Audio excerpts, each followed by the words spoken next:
Good morning, my friends, and welcome to the 33rd Sunday in Ordinary Time. Now, if you remember, I know it's been a few weeks, but Ordinary Time means that we are growing in our knowledge of God. So every week we learn something a little bit new about Jesus or about God the Father or about God the Holy Spirit through the readings of the day. Well, the other special thing about this week is that we're getting very close to the end of the liturgical year. So you can tell we're creeping back up on that purple space, which is Advent, which happens right before Christmas. A couple of the other things that are coming up is that this week we celebrate quite a few feast days, actually, but it is also when we celebrate my patron saint's feast day, Saint Elizabeth of Hungary.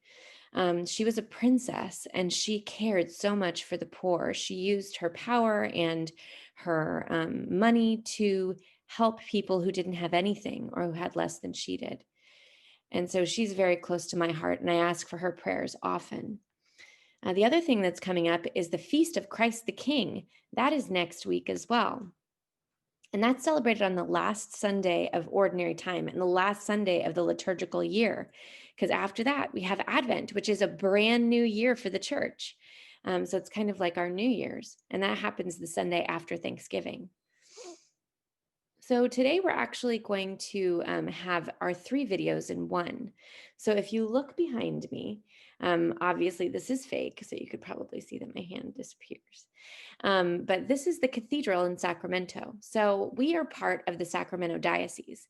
And a diocese is like an area of churches that are kind of grouped together, kind of like a city or a state. So there's like an area of space that belongs to somebody. So, like for instance, California, that's California, right? Well, the Sacramento Diocese is a group of parishes from all the way from Vallejo all the way up to the top of California. So it's a huge diocese. And this behind me is our cathedral, which is kind of like a central location. This is where the bishop is. Bishop Jaime Soto is our bishop. You may have seen him talking about how you might not be able to go to church right now because of the coronavirus.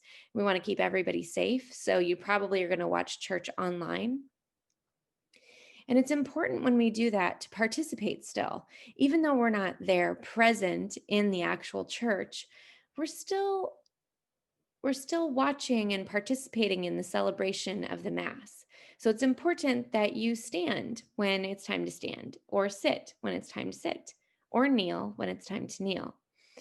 So it's not just like you get the bowl of popcorn and you like watch it like a movie, right?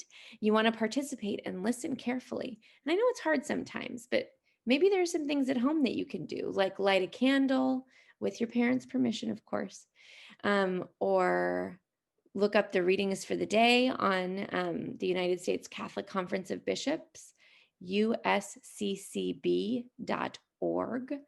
You can find a lot of things there that will help you participate in the Mass. So today's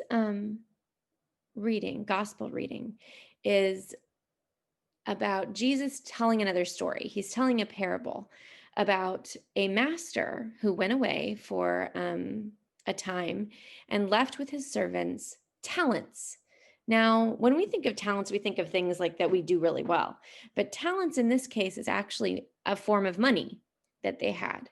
So Jesus gave three men different amounts of talents. So to one man, he gave 5 talents. To one man, he gave 2 talents. And to one man, he gave 1 talent. Now, the men with 5 and 2 actually made that amount of talents in addition. So they went out and they used it to make more money. So, for example, the man with 5 made 5 more. The man with 2 made 2 more. And they did that to give back to their master.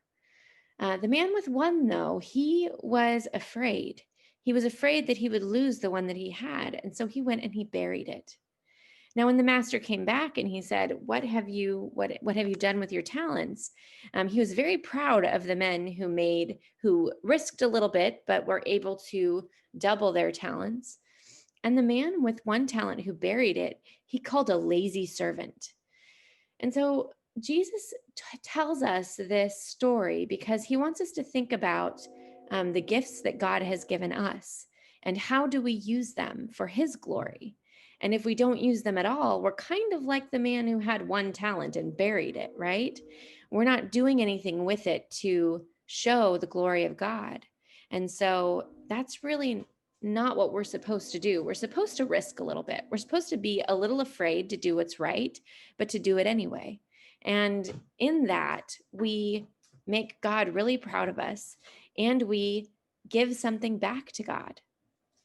So that's something that's really important. So today, maybe think about what are your gifts that God has given you. Maybe you're a really good singer. Maybe you really like to make things or create things.